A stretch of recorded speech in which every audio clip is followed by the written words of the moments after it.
Renewable energy, we're assuming that we want to get off of petroleum-based energies of all types.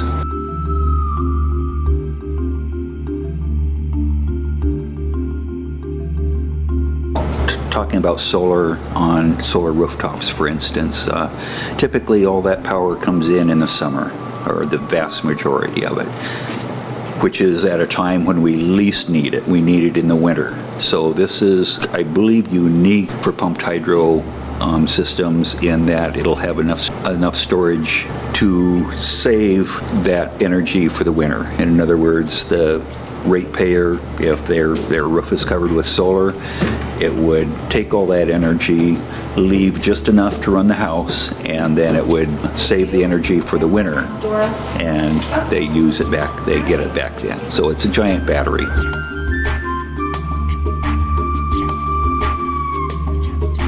It's a giant rechargeable battery. And renewable energy is typically variable, especially the cheapest kind. So it needs to match the demand.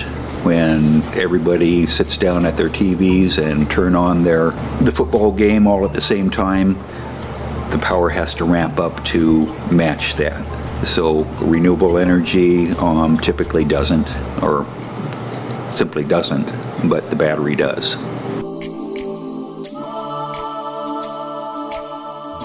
Does exactly the opposite of all the other dams. Eklutna Lake is a special situation where previous dams have blocked the salmon from getting up to the lake like they used to. And what we would be doing is taking out those dams and leveling the lake, putting reservoirs up above the lake, basically restoring the salmon. As it is right now, Anchorage is getting most of its water from Eklutna Lake, and there's also an old hydro station at the bottom that takes the lake down so that it is actually hovering 40 or 50 feet below the level that would allow it to outflow, which of course prevents any salmon from getting back. And by turning it into a pumped hydro station, keeping it full, then the salmon will be able to get back. So it's just the opposite.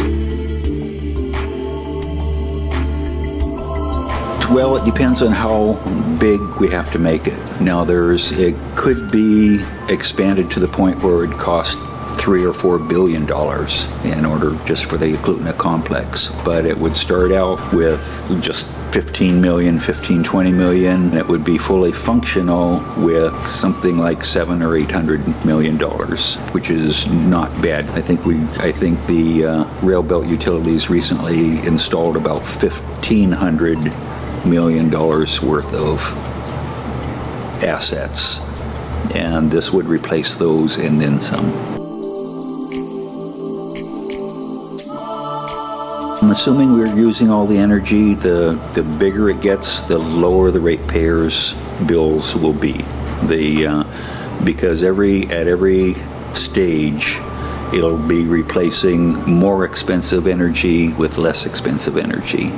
So right from the start, the ratepayers start saving money.